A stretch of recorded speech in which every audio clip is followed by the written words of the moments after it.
An official from the International Committee of the Red Cross had said that China is increasingly playing an active role in global humanitarian assistance.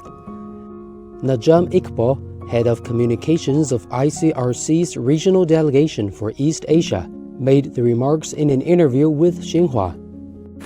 I think China has definitely an important global role to play as one of the important actor, in the global stage, and more so since we have observed that China is increasingly playing an active role in global humanitarian assistance and global confrontations as well, trying to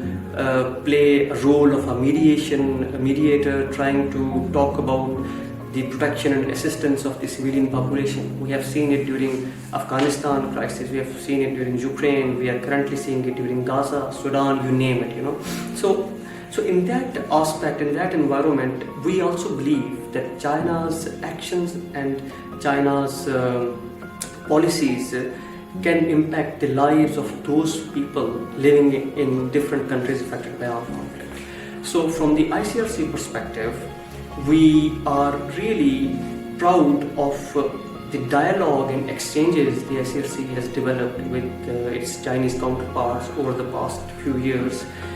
in furthering those humanitarian understanding, in furthering the respect and promotion of international humanitarian law, and so on and so forth.